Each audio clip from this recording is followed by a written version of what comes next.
yang berat timbangan kebaikannya, maka tempatnya adalah surga yang diridhoi. Tetapi bagi yang ringan timbangan kebaikannya, na'udzubillah, tempatnya di neraka hawiyah. Pada surah berikut ini kita akan membahas surah Al-Qiyamah. Dalam riwayat bahwa surat ini turun setelah surah Al-Falaq.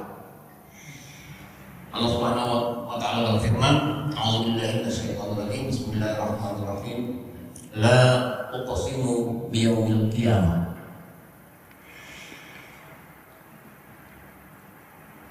Aku bersumpah demi hari kiamat. Padahal ada kata la di situ ya. Jadi dalam tafsir la ini memiliki beberapa macam pemaknaan.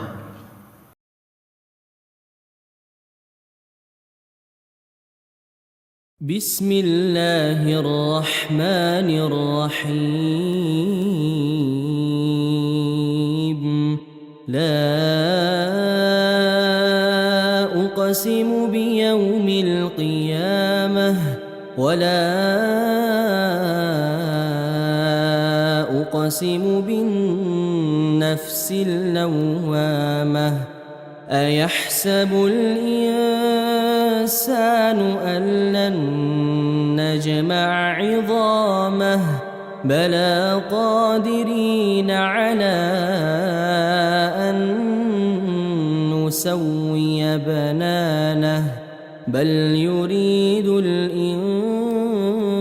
insanu liyafjura amamah. يسأل أيان يوم القيامة فإذا برق البصر وخسف القمر وجمع الشمس والقمر يقول الإنسان يومئذ أين المفر كلا لا وزر إلى ربك يومئذ المستقر ينبأ الإنسان يومئذ بما قدم وأخر بل الإنسان على نفسه بصيرة ولو ألقى معاذيره لا تحرك به لسانك لتعجل به إن علينا جمعه وقرآنه فإذا قرأناه فاتبع قرآنه ثم إن علينا بيانه كلا بل تحبون العاجلة وتذرون الآخرة وجوه يومئذ ناظرة إلى ربها ناظرة ووجوه يومئذ باسرة تظن أن يفعل بها فاقرة كلا إذا بلغت التراقي وقيل من راق وظن أنه الفراق والتفت الساق بالساق إلى ربك يومئذ المساق فلا صدق ولا صلى ولكن كذب وتولى ثم ذهب إلى أهله يتمطى أولى لك فأولى ثم أولى لك فأولى أيحسب الإنسان الإنسان أن يترك سدى ألم يك نطفة من مني يمنى ثم كان علقة فخلق فسوى فجعل منه الزوجين الذكر والأنثى أليس ذلك بقادر على أن يحيي الموتى. بسم الله الرحمن الرحيم. السلام عليكم ورحمة الله وبركاته. Waalaikumsalam warahmatullahi wabarakatuh. Alhamdulillahi rabbil alamin. Wal 'aqibatu lil muttaqin wa la 'udwana illa 'alal zalimin. Wassalatu wassalamu ala asyrafil anbiya'i wa imamil mursalin sayyidina wa maulana Muhammadin wa ala alihi wa sahbihi ajma'in. Amma ba'd. Bapak-bapak dan ibu-ibu, hadirin wal hadirat, jemaah kajian ba'da subuh dan jemaah salat subuh Masjid Al-Kahfi. Alhamdulillah, pada kesempatan yang mulia ini kita kembali mendapatkan nikmat yang berlimpah dari Allah Subhanahu wa taala dengan berbagai macam rezeki, terutama nikmat iman dan Islam. Terlebih lagi pada saat ini kita masih dalam suasana bulan suci Ramadan, bulan yang penuh berkah yang telah berbulan-bulan kita kaji keistimewaan di bulan suci Ramadan ini. Kita tetap berdoa semoga Allah senantiasa melimpahkan kekuatan kepada kita untuk dapat menjalani kewajiban puasa kita dan bahkan memberikan semangat untuk lebih giat lagi mengisi hari-hari terakhir di bulan yang mulia ini. Amin ya rabbal alamin. Mari kita bersalawat untuk junjungan kita Nabi Muhammad sallallahu alaihi wasallam, Nabi yang menjadi panutan kita, teladan kita, uswatun hasanah. Nabi yang dengan sunnah-sunnahnya insyaallah menjadi tuntunan kita dalam menghadapi kehidupan sehari-hari di dunia yang singkat ini dan untuk bekal kita di kehidupan yang lebih kekal lagi di akhirat nanti. Hadirin rahimakumullah, pada kesempatan yang mulia ini kita akan melanjutkan kajian tafsirul Quran. Pada pertemuan sebelumnya kita sudah membahas surah Al-Qari'ah yang berarti hari kiamat, di mana digambarkan kondisi alam semesta yang boleh dikatakan hancur berantakan, kondisi manusia yang berterbangan seperti larung. Kemudian pada saat itulah ditimbang amal setiap insan, setiap orang. Bagi yang berat timbangan kebaikannya, maka tempatnya adalah surga yang diridhoi. Tetapi bagi yang ringan timbangan kebaikannya, na'udzubillah, tempatnya di neraka khawiyah. Pada surah berikut ini kita akan membahas surah Al-Qiyamah. Dalam riwayat bahwa surah ini turun setelah surah Al-Qari'ah. Allah Subhanahu wa taala berfirman, "A'udzubillahi minasyaitonir rajim. Bismillahirrahmanirrahim. La uqsimu biyaumil qiyamah."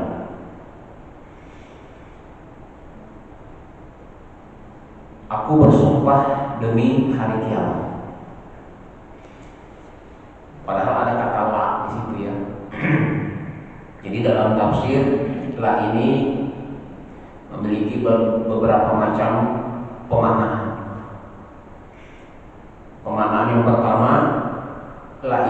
seperti biasanya, berarti nafi. Ya, tidak. La nafinya ini seakan-akan menyangkal pandangan orang-orang yang mendustakan hari kiamat itu. Ya, ketika dibacakan surah Al-Qari'ah, mereka tidak percaya. Sehingga ayat ini mengatakan, la, tidak. Uqsimu, aku bersumpah biyaumil qiyamah, dengan hari kiamat. Pelakunya adalah Allah Subhanahu wa ta'ala. Yang kedua, ada qiraat tidak panjang, tidak mat. Jadi la uqsimu biyaumil qiyamah.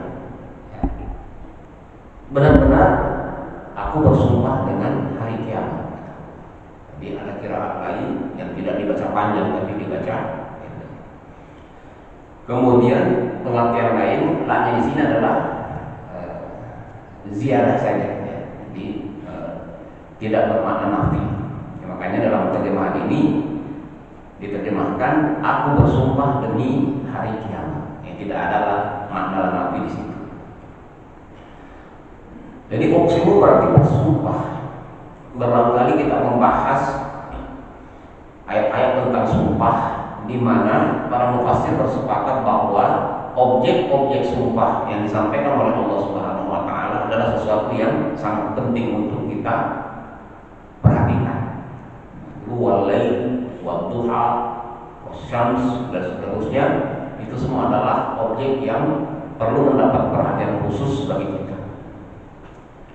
Kemudian sumpah Allah Subhanahu wa ta'ala itu bebas menyebutkan salah satu dari makhluk ciptaannya. Sedangkan kita sebagai makhluk tidak lagi dibolehkan untuk bersumpah selain dengan nama Allah Subhanahu wa ta'ala. Jadi kalau Bapak Ibu bersumpah, ya, bersumpahlah atas nama Allah. Kenapa? Karena sumpah atas nama Allah ini memiliki tanggung jawab yang sangat besar. Tidak bisa main-main.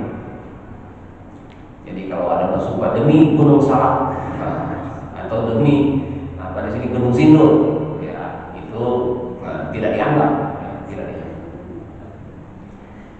Bersumpah, ya, penguat. Kalau ada kata sumpah berarti muhatab atau audiens yang dihadapi oleh Rasulullah SAW adalah dalam posisi mengingkari, ya. Ingkar. Semakin ditekankan berarti pendengar ini adalah audiens yang kira-kira kalau tidak ada redaksi yang kuat dia tidak akan mendengar. Yaumil qiyamah, dengan hari kiamat. Hari kiamat ini alhamdulillah insyaallah kita semua sudah meyakini, ya, karena merupakan salah satu daripada rukun iman.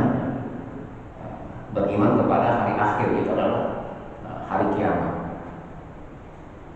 Bagaimana gambaran hari kiamat ini sungguh tidak tergambarkan, ya. Pada waktu kita bahas Al-Qari'ah sudah jelas. Kemudian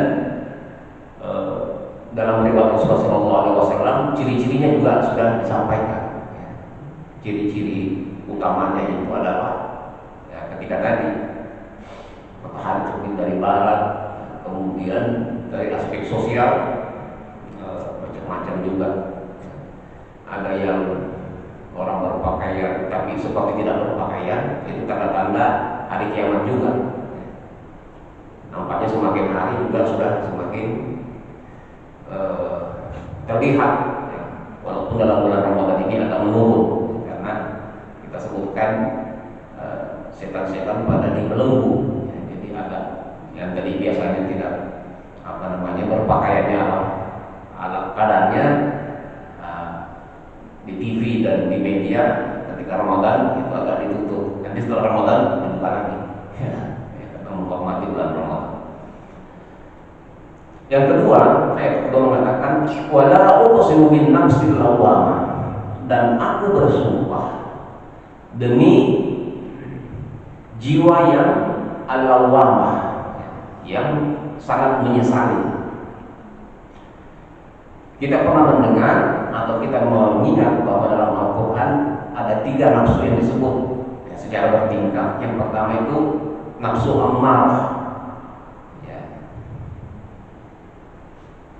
Nafsu amarah inilah nafsu yang paling rendah, selalu menyuruh kepada keburukan. Sedikit-sedikit ingin begini, ya, ingin minuman keras, ingin berjudi, ingin macam-macam. Selalu ingin mencuri kalau ada kesempatan. Pokoknya selalu ingin berbuat maksiat. Itu disebut nafsu amarah. Amarah atau bisu sebenarnya. Selalu menyuruh pemiliknya untuk melaksanakan keburukan. Ini yang paling rendah. Yang kedua adalah ini nafsu lawamah. Kebanyakan kita manusia ini berada dalam posisi nafsu lawamah. Ingin berbuat baik, sementara berbuat baik tetapi ada godaan sedikit, tergelincir. Habis itu balik lagi, tobat lagi. Habis itu tergelincir lagi. Jadi suka menyesali, baik dalam tahapan yang tinggi maupun yang rendah. Misalnya begini, ya, tiba-tiba dia hilang berbuat maksiat, habis itu dia menyesali. Atau kebaikan yang terlewatkan. Jadi ketika kotak amal lewat, misalnya di kantongnya ada 2 lembar, yang satu warna beda warna, gitu ya. Ternyata yang dipilih adalah warna yang paling nominalnya rendah. Nah, setelah itu sampai di rumah dia menyesal, ya Allah kenapa tadi, ya disesali ya, menyesal kenapa tadi bukan yang nilainya tinggi. Ya. Jadi ada 5.000, ada 50.000. Ternyata yang ditaruh adalah yang 5.000. Ketika sampai itu menyesal kenapa bukan 50.000. Nah, ini termasuk nafsu lawamah. Nah, yang ketiga yang paling tinggi adalah nafsu mutmainnah. Nafsu mutmainnah ini adalah jiwa yang sudah selesai, ya, tidak ada lagi persoalan. Karena sudah lama istiqomah, sudah lama mengusahakan untuk menghindari maksiat, mendawamkan ketaatan, maka berangsur-angsur jiwanya teguh dalam kebaikan, maka dia sudah tenang. Ketika mengambil keputusan itu selalu benar. Ketika tadi misalnya ada 2 lembar, nah dia pasti dia pilih yang lebih tinggi nilai. Ya. Kalau ada pilihan kepada maksiat, maka dia memilih untuk menghindari yang maksiat. Itulah nafsu al-mutmainnah. Nah, nafsu lawamah ini kita tidak tahu mengapa dia pilih, bukan nafsu amarah maupun nafsu mutmainnah. Kemungkinan karena nafsu lawamah inilah yang mendominasi. Kira-kira kalau kita presentasikan nafsu amarah ini 20%, ya. Nah, nafsu mutmainnah juga kemungkinan 20%. Jadi di tengah-tengahnya ini yang paling banyak ini adalah kita dalam posisi al-lawamah itu. Al-lawamah ini kita selalu ingin berbuat baik, tetapi ya, terkadang keliru menyesali, dan seterusnya begitu terus. Nah, setelah 2 sumpah ini, kemudian Allah Subhanahu wa Ta'ala memberikan informasi yang penting. Apa informasi yang penting? Ayat sabul insan allan najma'a idhamah. Apakah manusia mengira bahwa kami tidak akan mengumpulkan kembali tulang belulangnya, idham? Nah, tadi ada penolakan, ada pengingkaran terhadap hari kiamat itu. Ada pengingkaran terhadap kondisi hari kiamat, al-qari'atul al-qari'ah itu. Alasannya apa? Ya. Alasannya manusia ini bagaimana mungkin orang yang sudah tinggal tulang belulang itu bisa hidup kembali? Nah, ini aliran rasional. Rasional itu jadi pokoknya dalam logika tidak mungkin. Justru semakin buruk. Ya, jadi kalau sudah menjadi mayit, kemudian ya, mengalami proses begitu, habis dagingnya, habis macam-macam, tinggal tulangnya. Bahkan dalam waktu yang lama tulang pun bisa hancur, kembali menjadi tanah. Tapi untuk menjadi khalqan jadidah itu adalah sesuatu yang mustahil bagi orang yang tanda kutip alien rasional tadi. Nah, inilah yang kebanyakan dianut oleh para ateis yang tidak percaya Tuhan. Tidak mungkin. Bagaimana mungkin tulang belulang yang sudah terkumpul itu sudah tercerai itu kemudian bisa menyatu kembali. Jadi penolakannya dari sini. Maka dijawab oleh Allah Subhanahu wa taala, "Bala, tidak begitu. Qadirina, kami mampu ala an nusawwiya banana. Kami mampu menyusun kembali jari jemari." Kalau tadi kan izom ini mencakup seluruh tulang belulang. Kemudian dibalas oleh Allah bahwa kami jangankan tulang-tulang besar, tulang-tulang kecil. Banana ini adalah asobi, ya. Ini kan bisa-bisa ini. Jadi tulang yang ini kami mampu untuk menyusunnya kembali dengan sempurna, kata Allah Subhanahu wa taala. Dan dalam kisah Al-Quran yang lain itu sudah dijelaskan, ya, bahwa suatu ketika ada orang yang meninggal kemudian berusia sekian ratus tahun kemudian dihidupkan lagi. Itu sudah sudah banyak buktinya, sudah bisa dibuktikan. Jadi bisa sempurna lagi. Jadi jangan heran kita ini, Bapak Ibu sekalian, insya Allah. Bahkan dalam riwayat lain, ketika nusawwi banana ini, ketika semua tulang-tulang kita dikumpulkan, itu kemudian bentuknya itu menjadi kira-kira usia 30-an. Baina salasi. Jadi bapak-bapak, termasuk saya sudah 50-an, 60-an, tidak usah khawatir, ya. Yang tadinya sudah putih ini, golongan putih atau abu-abu, ketika dibangkitkan kembali nusawwi banana ini, 30-an. Ya, kira-kira waktu zaman awal-awal masuk pria pemerluan. Jadi mudah lagi semua. Ini kabar baik juga bagi kita yang beriman, insya Allah akan dibangkitkan kembali dalam kondisi, ya, anak muda, gitu. Termasuk ibu-ibu juga, ya, jangan khawatir Bu, nggak usah terlalu dirisaukan urusan apa itu perawatan. Ini bagaimana dirawat di sini, muncul di sini, ya, di sini dibenerin, yang sana kena, nah itu tidak usah khawatir begitu.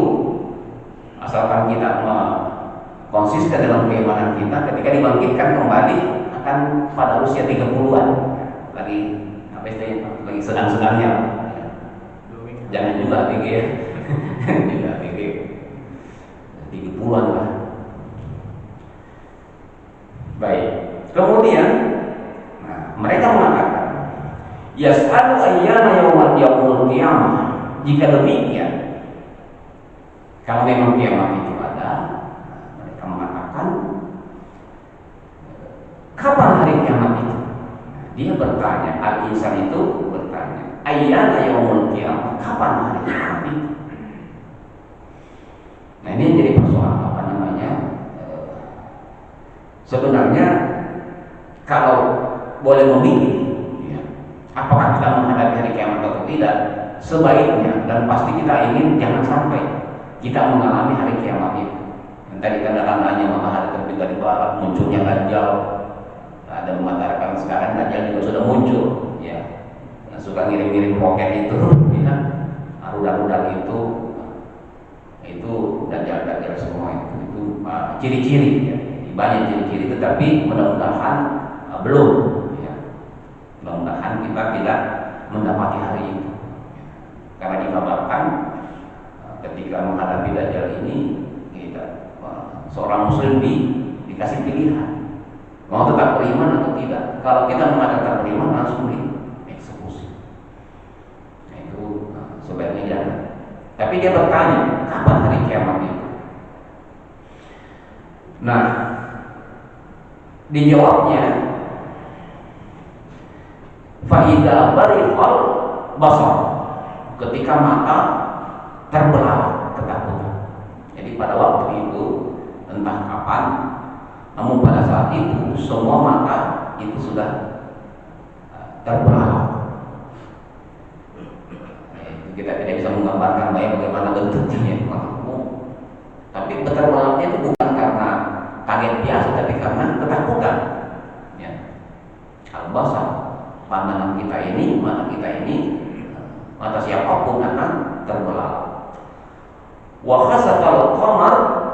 kemudian bulan pun telah hilang cahayanya. Jadi khusuf, kalau khusuf itu kan kita gerhana ya. Nah, khasafal qamar itu bulan kehilangan cahayanya. Pada waktu itu, nah ini karena waktu itu kadang-kadang kita perlu melihat konteks turunnya ayat sekalian ya. Jadi pada zaman dulu, apalagi di daerah sana, di daerah Jazirah Arab itu kan hujannya sedikit, mendungnya juga sedikit. Jadi bulan itu benar-benar merupakan anugerah. Oh, bulan di sana jadi menjadi arah. Sama kalau kita di nelayan kita waktu apa namanya pedoman itu kan bulan dan bintang-bintang arah. Ya. Nah kalau bulan yang tadinya menjadi hiburan, menjadi keindahan malam, kemudian hilang cahaya, redup, kemudian menjadi gelap. Nah itu nanti kondisi di hari kiamat itu. Ini tandanya agak slow, lebih slow ketika menggambarkan kondisi pada surah Al-Qari'ah. Ya. Wa jumi'a asy-syamsu wal qamar, kemudian dikumpulkan matahari dan bulan. Ini yang kita sebut dengan bertabrakan ini. Analisis dari astronominya itu adalah ketika masa bintang-bintang ini sudah mulai menipis. Sekarang terbakar terus itu. Matahari itu terbakar terus, melepaskan energi. Pasti suatu saat akan habis energi. Itu kalau kita hanya bicara tentang tata surya. Bagaimana dengan galaksi yang dipenuhi dengan jutaan, ratusan juta bintang-bintang lagi, nah, yang terus menyala dari dulu sampai sekarang. Akan ada masa di mana semuanya akan kehilangan. Begitu kehilangan bobot, kehilangan energi, maka daya gravitasi juga akan hilang. Nanti apa namanya planet-planet yang disebut tata suryanya itu kemudian kehilangan arah sehingga tidak terkendali, kemudian bertabrakan. Nah disinilah langit, matahari dan bulan terkumpulkan, mendekat, seakan jauh, tiba-tiba dia mendekat. Nah pada hari itu yaqulul insanu yawma idzin ainal mafar. Orang-orang pada waktu itu kemudian saling berkata, kemana kita lari? Kemana kita lari? Nah ini kondisi ketika hari kiamat yang tadi saya katakan, sebaiknya kita tidak ada pada hari itu. Nah, semua orang berlarian mencari perlindungan. Nah ini kondisi sekarang ini karena ada isu perang dunia ketiga ini, semua sudah ancang-ancang juga kita lari kemana ini? Kalau tiba-tiba roketnya nyasar ke Indonesia, lari kemana? Nah mungkin lari ke kampung aja Pak ya. Kalau di kota ini rawan karena jadi target. Kalau di kampung saya kira rugi dia ya. Kalau dia nembakkan rudal yang harganya jutaan dolar, ditembakkan ke mana itu Lemulia rugi. Tapi kalau di Jakarta itu wah banyak orang kena. Tapi kalau di daerah rugi dia. Kemana harus lari?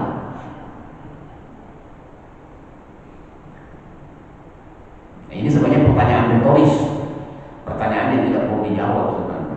Karena memang tidak ada tempat lari gitu. Di mana mau sembunyi kalau hari kiamat? Nah, kalau yang perang ini mungkin bisa sembunyi gitu. Tapi kalau hari kiamat ini karena semuanya kena. Ya. Tsunami naik, ya, gempa yang sekian, macam-macam.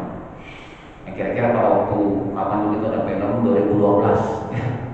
Itu apa namanya rekayasa mengkonstruksi kira-kira kalau kiamat itu datang seperti apa. Ayat berikutnya hadirin sekalian mengatakan kalla, sekali-sekali tidak, la wazar, tidak ada tempat berlindung, tidak ada tempat perlindungan. Wazir, ya, dari kata wazar itu ada wazir itu menteri. Ya. Jadi kalau ada menteri, wazir, tidak ada tempat berlindung. Siapa yang mau melindungi kita? Tidak ada. La wazar. Jadi apa yang kita andalkan? Yang kita andalkan adalah yang sekarang kita lakukan ini, yang sekarang kita kumpulkan ini. Watazawwadu fa inna khairaz zadi taqwa. Itulah kita kumpulkan perbekalan untuk menghadapi kondisi seperti ini. Ila rabbika yawma idzin mustaqar. Pada hari itu, pada waktu itu, tempat kembali kita adalah pasti kepada Tuhan kita, kepada Allah Subhanahu wa taala. Semuanya ke situ. Hanya kepada Tuhan tempat kembali pada hari itu. Semuanya akan kembali kepada Allah Subhanahu wa taala. Dengan kondisi yang berbeda, dengan kondisi yang berbeda. Ibarat ya, dari Allah Subhanahu wa taala dilepas merantau ke dunia apa ini, ke dunia. Begitu kita kembali, beda-beda ini. Ada yang bawaannya tercapai cita-citanya, menyelesaikan semua tugas yang diberikan, dan juga yang gagal. Kenapa? Karena terlena ketika dia merantau. Jadi kita di Jakarta ini kan semuanya perantau semua ini, ya, merantau semua, cuma harusnya pulang kampung, tapi karena sudah keenakan, ya, sudah stay di sini. Tidak. Coba kalau kita pulang, pasti dilihat ini berhasil atau tidak. Nah, perantau-perantau ini kalau di tulisan di truk di jalan itu, jalan tol itu, dan ada lagunya. Pulang rindu, apa itu? Tidak pulang malu, pulang malu tidak pulang rindu. Itu biasa di truk itu ada tulisannya, ada lagunya juga. Jadi semua kita kembali kepada Tuhan, kepada Allah Subhanahu wa taala. Nah, ketika kita kembali itu, kembali kepada Allah. Tentu ini masih ada batas ya, bukan kembali dalam keridoannya, tapi kembali mempertanggungjawabkan semua perbuatan kita ketika di dunia. Yunabba'ul insanu yawma idzin bima qaddama wa akhara. Pada hari itu setiap manusia diberitakan yunabba, an-naba, yang diberikan kabar bima qaddama wa akhara, apa yang telah dia lakukan dan apa yang belum dia lakukan. Apa yang telah dilakukan dan apa yang belum, apa yang didahulukan, apa yang diakhirkan. Karena kebanyakan biasanya orang juga banyak yang suka menunda. Nah, suruh sholat nanti, suruh zakat nantilah. Ini sekarang belum berhasil, belum kaya. Nanti kalau saya kaya baru menyumbang. Sekarang belum kaya, jadi belum menyumbang. Itu diakhirkan. Padahal kebaikan ini tidak melihat kepada, tidak melulu kepada nominal, tetapi kepada niat baik kita sedikit. Alladzina yunfiquna fis-sarra'i wad-dharra, tetap infak ketika kondisi lagi lapang maupun ketika kondisi lagi sempit. Jadi semua diberitakan. Jadi faman ya'mal mithqala dzarratin khairan yarah wa man ya'mal mithqala dzarratin syarran. Semua kelihatan.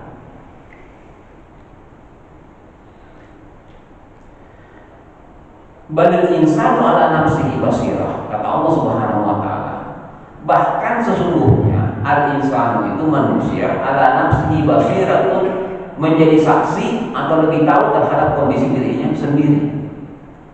Nah, jadi sebenarnya Bapak Ibu sekalian, pada hari itu tanpa catatan disampaikan kepada kita sudah tahu sendiri saya ini posisinya di mana. Apa saja yang sudah saya lakukan, apa saja yang belum saya lakukan. Kebaikan-kebaikan apa yang saya lakukan, kebaikan-kebaikan apa, kesalahan-kesalahan apa juga yang telah dilakukan. Jadi namanya kalau dalam manajemen itu biasa disebut dengan evaluasi diri. Coba silahkan tulis kualifikasi Anda apa. Yang lebih tahu tentang setiap orang itu adalah dirinya sendiri. Jadi sebelum diperiksa. Walau alqa ma'azirah, walaupun dia menyampaikan ma'azir, jadi ma'ziratan, alasan-alasan permohonan maaf, uzur, maaf saya dulu terpaksa begini, terpaksa begitu, karena begini, karena begitu, banyak alasan. Biasa orang banyak alasan, tetapi sesungguhnya dia pun sendiri tahu alasan itu hanya alasan yang dibuat-buat saja. Jadi walaupun orang itu memberikan banyak alasan nanti ketika persidangan di hari kemudian, tetapi sesungguhnya dia sudah tahu juga hasilnya seperti apa. Karena ala nafsihi basira. Nah, itulah kondisi bagian pertama dari surah Al-Qiyamah ini. Kemudian ayat berikutnya ini pindah topik. Nah, pindah topik, saya tambahkan sedikit lagi. Nah, Allah Subhanahu wa taala memberikan petunjuk kepada Rasulullah sallallahu alaihi wasallam, la tuharrik bihi lisanaka lita'jala bihi. Wahai Muhammad, janganlah engkau menggerak-gerakkan lisanmu untuk buru-buru. Cepat-cepat apa? Cepat-cepat untuk menghafalkan Al-Quran. Jadi Rasulullah SAW adalah tipikal pembelajar yang keras. Jadi ketika Jibril membacakan ayat, belum selesai ayat itu sambil dimendengarkan, sambil diulangi supaya hafal. Begitu. Saya juga biasa melihat santri kalau karena dia tahu nanti pasti disuruh hafal. Jadi ketika gurunya menerangkan, dia sambil hafalin juga. Nah, rupanya ini kan sebagai guru kita tidak berkenan, ya sudah, jangan nanti menghafalnya nanti, perhatikan saja dulu. Nah, ini juga terjadi kepada Rasulullah SAW. La tuharrik bihi lisanaka lita'jala bihi, janganlah engkau menggerak-gerakkan lisanmu agar untuk buru-buru dengannya, buru-buru untuk menghafalkan Al-Quran. Nah, ulama kita dalam tafsir itu juga ditafsirkan, kalau membaca Al-Quran tidak usah buru-buru, tidak usah mengejar. Ya, kadang-kadang kan ini kecepatannya beda-beda ini. Ada yang 1 juz 1 jam, ada juga 1 juz setengah jam. Nah, ini yang standar biasanya. Dan kalau kita tadarusan ini berapa jam, berapa menit ya. Nah, ada juga yang 15 menit. Oh, itu yang lebih cepat lagi. Nah, dulu ada yang viral itu taraweh satu apa itu Al-Fatihah satu nafas. Nah, jadi kecepatannya begini ya. Pokoknya ada dulu videonya, ternyata tahun ini nggak beredar ya. Dulu tahun lalu kalau nggak salah beredar viral. Nah, ini dia. Bahkan dalam riwayat lain Ibnu Abbas mengatakan membaca dengan mentadabburi, itu lebih baik daripada banyak kuantitas ayat yang dibaca tetapi ya begitu tadi namanya buru-buru. Nah, saking buru-burunya idgham ikhfa'nya itu dilanggar semua. Ini kepada Allah Subhanahu wa taala memberikan petunjuk kepada Rasulullah bagaimana cara belajar. Inna alaina jam'ahu wa qur'anah, kata Allah. Tenang wahai Muhammad, sesungguhnya tugas kami lah, tugas Allah Subhanahu wa taala, jam'ahu mengumpulkan Al-Qur'an itu, wa qur'anahu dan membacakannya. Jadi tugas daripada Allah Subhanahu wa taala tentu bukan Allah langsung, tetapi melalui malaikat Jibril. Melalui malaikat Jibril Allah menyampaikan kepada Rasul. Tidak usah khawatir. Jadi yang paling hafal Al-Quran itu adalah Rasulullah Shallallahu Alaihi Wasallam. Nah, kemudian di antara kalangan sahabat banyak para penghafal Quran. Hanya saja ketika penghafal Quran ini banyak yang gugur di medan perang, kemudian inisiatiflah Utsman bin Affan melalui saran daripada sahabat-sahabat senior untuk mengumpulkan Al-Quran. Kita harus kumpulkan, tulis lagi yang tadinya tersebar di mana-mana, kemudian dikumpulkan, kemudian ditulis ulang. Itu yang disebut dengan mushaf, termasuk rasulnya Rasul Utsmani. Dikumpulkan di situ, kemudian perintah khalifah semua tulisan-tulisan itu musnahkan. Jadi jangan lagi ada Al-Quran yang lain. Tapi yang menjadi golongan adalah Al-Quran yang diterbitkan oleh khalifah. Inilah yang kita terima sampai sekarang. Jadi sama semua itu, sama semua Al-Quran itu. Faiza qara'nahu fattabi' Qur'ana. Kalau Jibril sudah membacakan Al-Quran itu, wahai Muhammad, fattabi' Qur'anahu, barulah engkau mengikutinya. Jadi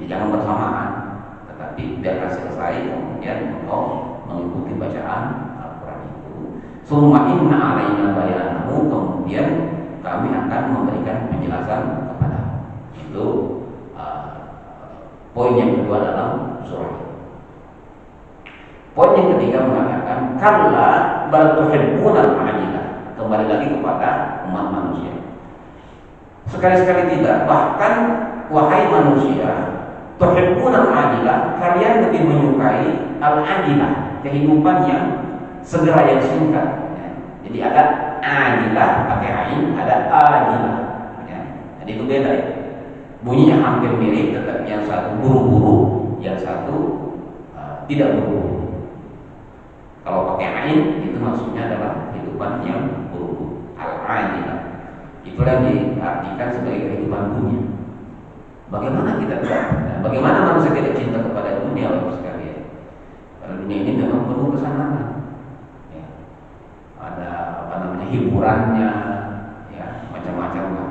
Makanannya yang berbagai macam rasa, apalagi fashion, keindahan, macam-macam keindahan. Sementara keindahan akhirat kita belum tahu, ya kan? Nah, kalau orang beriman tahu, tapi yang tidak setengah-setengah itu.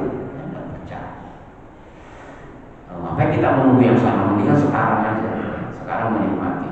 Kalau orang punya uang 1 juta misalnya, dia bisa nikmati membeli berbagai macam makanan yang enak-enak, atau membeli pakaian yang bagus-bagus, ketimbang ditaruh di kotak amal yang belum jelas. Ya kan?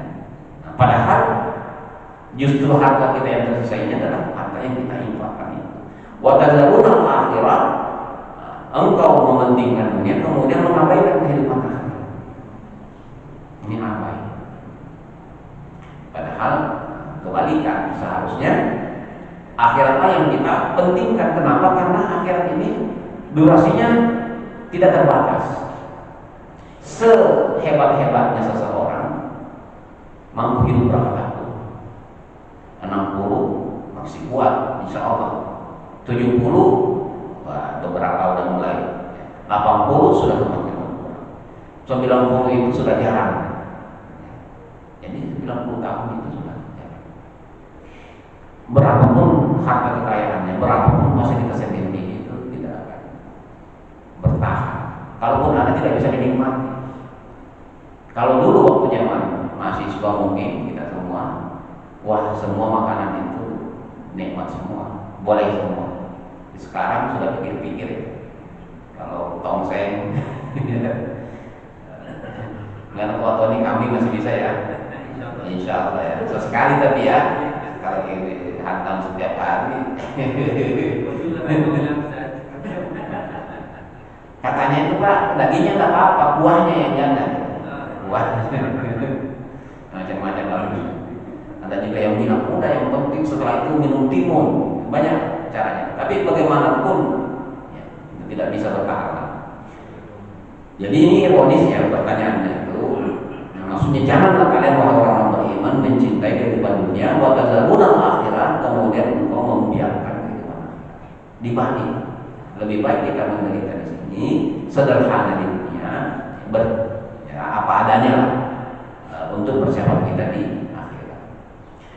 Wujuhu yawma idzin nadhiratun, pada hari akhirat nanti itu orang-orang mukmin akan wajahnya berseri-seri, wajahnya akan berseri-seri, berseri-seri ila rabbiha nadhirat, mendapatkan kesempatan untuk memandang kepada Tuhan, kepada Allah Subhanahu wa taala. Jadi ketika kenikmatan yang paling tinggi Bapak Ibu sekalian ternyata adalah ketika kita bisa memandang kepada Allah Subhanahu wa taala. Ya, dalam salah satu hadisnya Rasulullah SAW menggambarkan bahwa nanti orang-orang beriman bisa seperti kita melihat matahari atau bulan. Jadi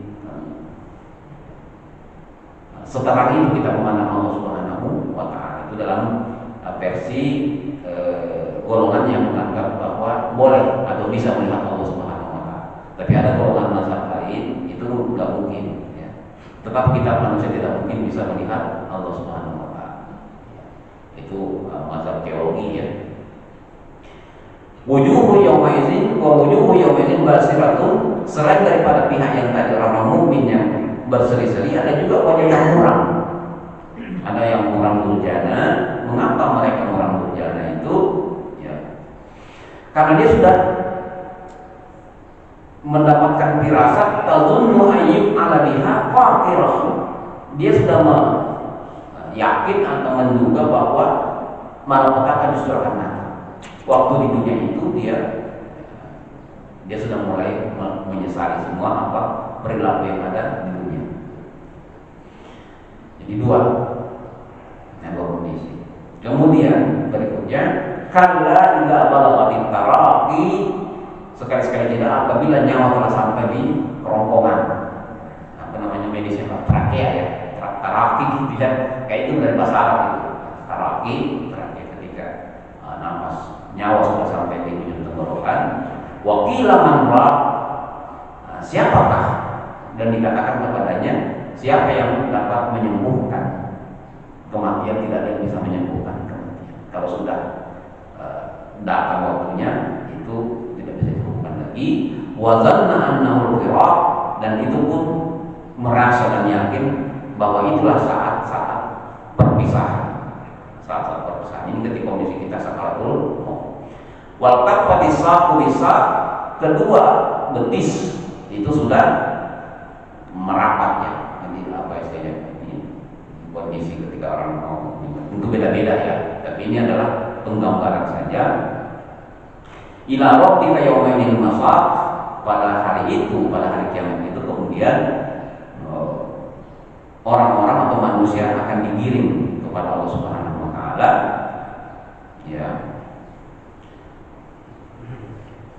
Fala saddaqa wa la shalla, orang-orang yang kufur tadi ini ya, mereka tidak membenarkan Al-Qur'an, wala shalla, tidak pula melaksanakan salat, walakin kazzaba wa tawalla, tetapi dia hanya kerjanya mendustakan dan berpaling dari kebenaran.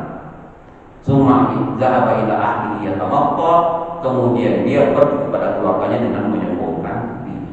Ini kondisi orang-orang yang basirah tadi, orang-orang yang bermurah dunia di hari kiamat. Aula laka fa aula, summa aula laka fa aula, celaka orang-orang ini tadi ya, yang tidak bersedekah, tidak sholat, tidak membenarkan Al-Quran, menyombongkan diri ya. Ayah sabul insanu ayyut, ternyata sudah, apakah manusia menyangka atau mengira akan dibiarkan begitu saja tanpa pertanggungjawaban. Jadi Bapak sekalian, secara logika tidak mungkin kita tidak akan dimintai pertanggungjawaban pasti. Semakin banyak fasilitas, maka tanggung jawab juga semakin besar. Jadi ada yang mengatakan beruntunglah orang-orang yang tidak memiliki banyak harta. Kenapa? Karena apa yang mau dihisap, apa yang mau diperiksa.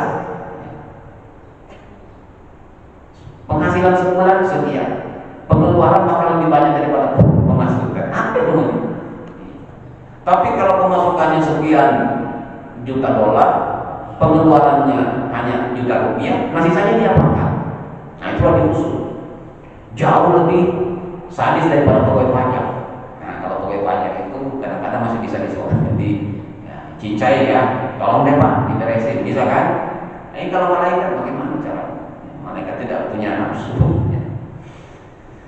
Alamnya nutfatan min mani yumna, bukankah dulu manusia ini hanyalah setitik air nutfah yang dipancarkan, ditumpahkan ke dalam rahim, summa kana alaqatan, kemudian menjadi alaqah, fakhalaqa fasawwa, diciptakan menjadi janin, kemudian menjadi manusia sempurna, faja'ala minhu zawjayn dzakara wal unsa, kemudian dari nutfah alaqah itu kemudian menjadi pasangan, ada yang berupa laki-laki dan ada yang berupa perempuan. Alaysa dzalika biqadirin ala ayyuhyil mauta, jika Allah yang telah menciptakan kita dengan proses penciptaan seperti itu, maka apakah Allah tidak kuasa untuk menghidupkan kembali orang-orang yang mati? Itulah Bapak Ibu sekalian, surah Al-Qiyamah yang menggambarkan betapa dahsyatnya hari kiamat, bahwa akan ada pertanggungjawaban, akan ada kondisi yang baik bagi orang-orang mukmin dan kondisi buruk bagi orang-orang yang kufur. Dan Allah sangat mampu untuk membangkitkan, mengambil pertanggungjawaban daripada hamba-hambanya, sebagaimana mudahnya seseorang lahir, maka demikian juga mudah Allah untuk menghidupkan kembali orang-orang yang sudah wafat. Wallahu a'lamu bishawab. Mungkin ada yang ingin disampaikan untuk sekalian? Ya silakan Pak ini. Tadi yang topik baca Al-Quran. Ya. Memang kita nasi baca Al-Quran tenang itu. Ini juga ada saya baca buku masih lagi itu buku kecepatan baca itu ya 3 Ustaz. Iya. Nah itu bisa juga memang tetap tidak apa-apa dilakukan dengan cepat itu dengan buku tajwid yang benar gitu. Saya ada juga sih yang saya dengar beberapa orang baca Al-Quran memang tajwidnya di bypass maksudnya harakat sebenarnya yang kedua ada 3 Ustaz. Baik, terima kasih ya. Ya itu tadi kan kita bilang ada yang 1 jam, ada yang setengah jam. Ya, tapi banyak sekali sebenarnya, bukan hanya 3 kecepatan itu beda-beda. Ini kalau gini sama-sama mengaji ini, itu tidak ada yang bersamaan selesai Pak. Itu pasti beda-beda kecepatannya. Yang perlu diperhatikan adalah hak-haknya huruf ya. Ini sifat huruf itu kemudian ada bedanya antara satu harakat dan 2 harakat. Kemudian perhatikan mad wajibnya. Mad wajibnya itu kalau mad jaiz namanya juga jaiz. Kalau jaiz itu kan boleh dipakai boleh enggak. Ada bedanya memahami huruf. Sahabat Rasulullah SAW itu banyak yang merutinkan 1 Jumat, 1 minggu itu khatam.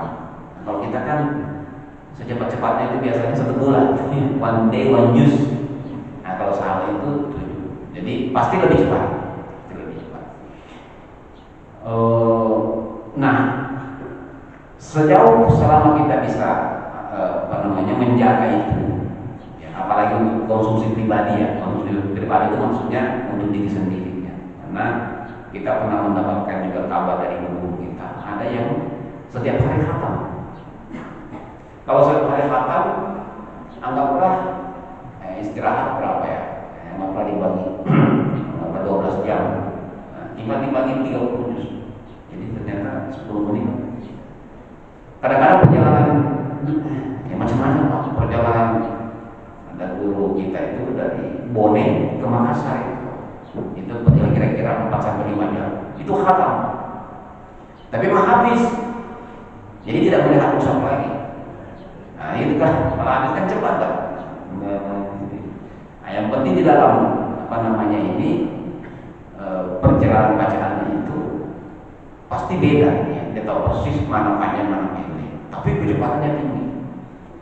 Ya, itu macam-macam. Tetapi yang tadi yang saya sampaikan itu riwayat dari Ibnu Abbas itu mengatakan kalau saja saya membaca surah Al-Baqarah dan Ali Imran, kemudian sambil mentadabburi, sambil memikirkan maknanya ya. Jadi kan beliau orang Arab, jadi tahu persis maknanya itu, sambil jalan maknanya itu lebih baik bagi saya daripada saya menghatamkan Al-Quran tetapi secara tanpa khusyuk, tanpa ada aman. Jadi tidak usah dijadikan polemik saya kira Bapak sekalian. Bapak Ibu silahkan baca sesuai dengan kebiasaan yang paling pas kan. Kalau lambat nggak apa-apa. Jadi jangan mau ikut-ikutan. Soalnya kalau kecepatan lambat mau ikut-ikutan cepat itu kacau itu. Memang stylenya seperti itu. Oh ini style 1 jam. Begitu dimajukan menjadi setengah jam kacau. Nah, tapi beda kalau bisa cepat kemudian dilambatkan itu lebih bagus lagi. Ini kadang-kadang ya semakin sering didaras semakin lancar. Dulu entah ya, kalau kan kita masih muda ya, bapak yang pernah nyantri ya, itu guru saya dulu, dia meminta saya untuk membaca ketika kita sudah selesai tajwidnya ya, diminta setiap halaman itu dibaca 40 kali. dihitung itu Pak 40 kali. Besok halaman berikutnya 40 kali lagi, baca saja. Ternyata begitu selesai itu hampir setengah hafal itu, hafal sama-sama itu sebenarnya. Karena waktu itu tidak disuruh hafal, suruh lancarkan saja. Jadi dibacakan dulu, diperiksa bacaan kita, setelah dianggap benar, terus kamu lagi 40 kali katanya. Baru beliau pergi ngopi kan. Nah, nanti 1 jam kemudian tadi mana sudah selesai, 40, ya udah boleh pulang. Nah, jadi Bapak Ibu sekalian, kalau melihat itu menurut saya, kalau Bapak melukiskan, misalnya one day one use, tidak ada salahnya juga dirubah. One day 40 kali dibaca 1 halaman saja. Nah, jadi 1 halaman, besoknya halaman berikutnya 40 kali lagi. Halaman berikutnya, kalau kita bisa 20 minimal, 20 kali. Besoknya ini lagi halaman 20 kali. Kan sama aja sebenarnya. Kalau kita pahalanya cuma 10, nah berarti kan nanti begitu Bapak khatam, langsung khatam 20 kali. Ya. Jadi walaupun mungkin waktunya 6 bulan, tapi begitu sekali khatam, langsung hitung 20 itu. Nah, daripada kita artinya ini variasi saja. Nanti kalau kira-kira tidak cocok, tahun depan ya sudah balik lagi one day one use gitu ya. Tapi menurut saya, daripada kita selamanya tersendat-sendat, lebih baik. Nah, di sini ada beberapa guru kita ini, ya, hadapkan saja. Sekarang saya mau hadapkan dengan imam kita ini ya. Oh ya silakan. Nah itu aja baca. Besok hadapkan lagi. Atau di YouTube sudah banyak. Samakan saja bacaannya dengan kori-kori. Nah menurut saya itu lebih progres. Ya, saya perhatikan beberapa orang rajin dari tahun ke tahun bacanya begitu terus. Setiap ngaji bareng ditegur lagi. Jadi itu kan ngaji bareng itu kayak apa? Sama itu kan ada suka ditegur itu. Ya nggak apa-apa aja Pak. Tapi jangan sampai tahun depan ditegur lagi. Nah, caranya gimana tadi? Benarkan 1 halaman, tidak langsung saja. Habis itu pindah lagi lama-lama insya Allah ada progres. Kira-kira begitu Pak. Ada saran Pak Faisal mungkin? Beliau lebih dari 20 kali. Jadi kalau orang sudah hafal itu Pak, itu bukan 40 kali, itu bisa 100 kali. Ya. Mungkin Ustaz ini Ya. kalau menjadi lebih aman kesempurnaan dalam sisi 5 Qur'an itu, lebih baik bacanya sambil itu, walau tidak Quran atau tidak. Baca Al-Quran dengan jelas. Saya dengan Quran itu, ketika walaupun kita tidak memahami tentang makna yang kita baca itu, setidaknya dalam kaidah hukumnya itu lebih sempurna. Ketika kita membaca lebih cepat, kita juga pulang posisi seperti yang ulama-ulama kita yang hafiz itu, karena memang ada tartil, tilawah, itu lagi yang lupa itu ya. Seperti Pak Ustaz tadi kita ambil yang amarah, lawah, mutmainah mungkin 20%, amarah 20%, yang lebih banyak kan yang berarti lawamah. Tapi dalam posisi kita melakukan, kita akan dengan kata Inggris. Jika kita membaca itu kesempurnaan dari sisi 50 itu kan al-jaul, al-haq, al-lisan, al-syabatan, kemudian al-khaisyum itu muncul lagi kaidah hukum di situ. Ketika munculnya pangkal itu ada 5 lagi di situ berkaitan dengan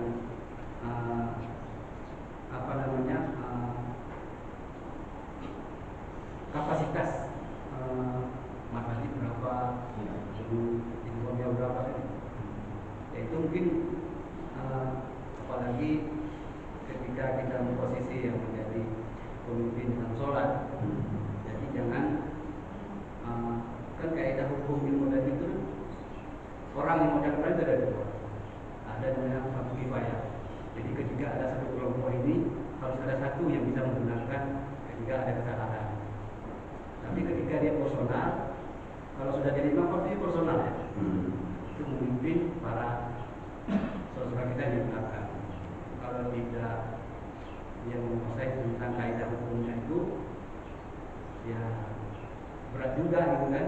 Ketika kita mendengarkan, jadi kadang-kadang kita masuk ini mendengarkan saudara kita yang membaca yang ada masalah dalam kaidah hukum, itu juga menjadi beban buat kita ya memahami tentang itu. Cuma kalau saran saya sih ya warak tidur Quran itu lebih diprioritaskan ketimbang kita yang baca 1,5 jam 2 juz gitu kan. Iya. Baik ya, 2 hari 1 juz gitu. Mungkin itu sih Pak Ustaz. Ya, ya terima kasih Pak Ustaz Faisal yang betul ini. Jadi bagi Qori itu kalau mendengar yang salah baca atau salah itu sakit kepalanya itu. Tapi tidak apa-apa. Artinya yang penting kita belajar ya, memposisikan diri. Karena itu mungkin salah satu program yang lain. Tidak apa-apa praktikasi saja. Ada Ustaz Harun, ada Ustaz Faisal, atau ini beberapa guru yang lain. Digilir aja Pak. Siapa jemaah yang mau standby, diberikan waktu lah. Nggak apa-apa Pak. Kan kita sudah menghadapi pensiun semua.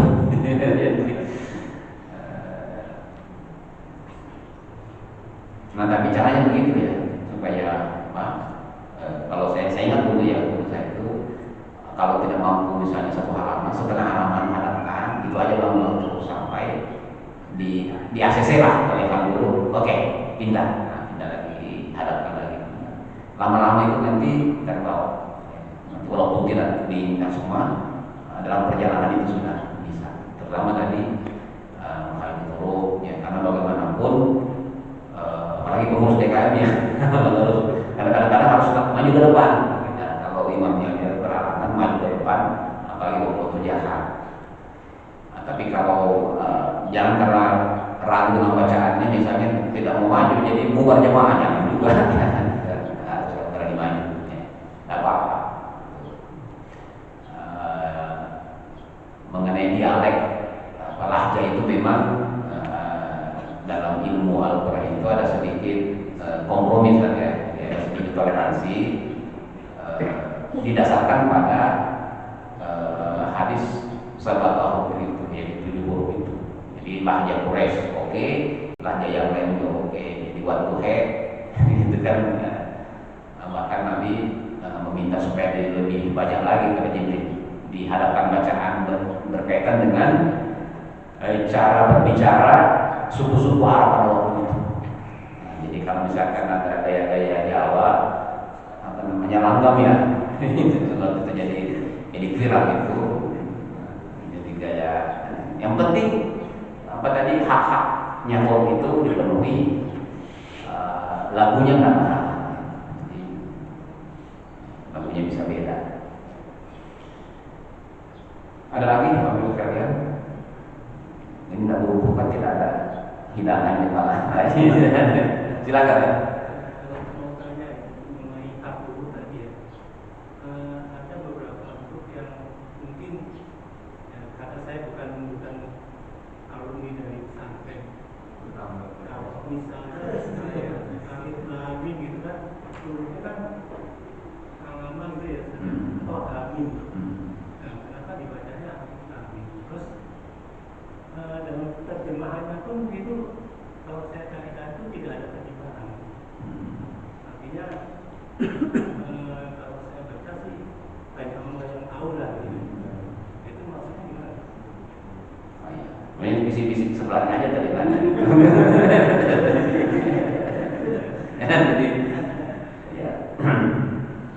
Jadi memang Pak, dalam Al-Quran itu ada yang disebut dengan fawatih as-suwar, ya.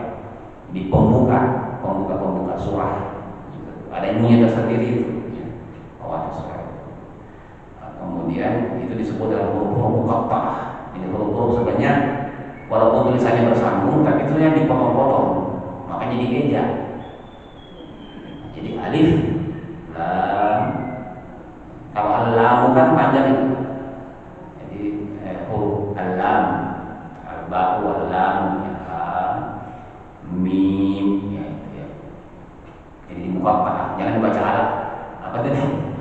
alamat itu 4. Nah itu memang pentingnya orang punya guru, ya punya guru. Jadi jangan belajar sendiri. Oh ini alamat kahayaan asal di muka belakang ayat. Itu dari segi bacaannya. Jadi silahkan carilah guru yang biasanya itu ada sanadnya mana ya. Ada sanadnya memang bahkan disertifikatkan. Ada juga biasanya kalau belajar dari PTIG berarti sanadnya dari PTIG lah, kira-kira begitu ya. Tahu dari Ulun. Itu dari segi pengucapannya disebut Fathul Surah. Kemudian itu disebut juga dengan huruf fathah. Ada alif lam mim, ada alif lam mim ra, dan seterusnya. Apa maksudnya? Itu biasanya itu kalau dalam buku tafsir itu Allahu a'lamu bi muradihi. Ya, terjemahannya Allah yang tahu maksudnya. Apa yang dimaksud? Jadi tidak bisa kita tafsirkan. Ya. Ada juga yang mencoba, misalnya alifnya Allah, lamnya Jibril, mimnya Muhammad. Beberapa surah Fawatir surah seperti Yasin dan Toha itu dialamatkan kepada Rasulullah. Kenapa? Karena setelah Fawatir surah itu, setelah huruf tadi itu tiba-tiba mukhatab. Ya, Yasin wal Quran innaka. Nah, innaka sesungguhnya engkau. Jadi seakan-akan Allah memanggil Muhammad dengan sebutan Yasin. Makanya salawatnya itu ala Yasin hadillah. Taha nah itu anzalna ilaikal Qur'an litashqa. Jadi kaf lagi di situ. Kami tidak pernah turunkan Al-Quran kepada Muhammad supaya kamu susah hati. Jadi makanya dua ini karena diiringi dengan mukhatab, maka salah satu penafsirnya Yasin dan Toha itu adalah nama Rasulullah. Tetapi kalau digabungkan sebagai Fathul surah yang lain itu tidak. Hikmahnya lagi Bapak sekalian adalah itu mengagetkan kepada kaum kafir Quraisy karena mereka ini adalah orang-orang Arab. Jadi sekarang mengatakan, wahai Quraisy, Al-Quran ini bukan sesuatu yang aneh. Itu adalah dari bahasa kalian. Huruf-hurufnya Quran itu adalah huruf, ada alifnya, ada lamnya, ada mimnya, ada roknya, ada kafnya, ada hanya, ada ainnya, ada sofnya, Jadi tenang. Al-Quran ini tidak membuat sesuatu yang baru, tapi menggunakan bahasa-bahasa kalian. Jadi kemudian yang lain lagi, ini adalah supaya menarik perhatian. Tidak pernah terjadi ada kejadian dalam narasi prosa Arab itu ada huruf apa, tidak pernah kejadian. Nah, begitu ada huruf apa, ini menarik perhatian. Ada apa ini? Tidak pernah ada. Padahal kami adalah ahli bahasa Arab, ahlul bayan. Nah, tapi inilah menyisakan daripada Al-Quran. Baik Bapak Ibu sekalian, saya kira kalau ada pertanyaan disimpan lagi pada pertemuan berikutnya. Kita sudah agak terang. Kita akhiri dengan sama-sama membaca Fathul Majlis. Subhanallahumma wa bihamdika nasyhadu an la ilaha illa anta nastaghfiruka wa natubu ilaik. Wassalamualaikum warahmatullahi wabarakatuh.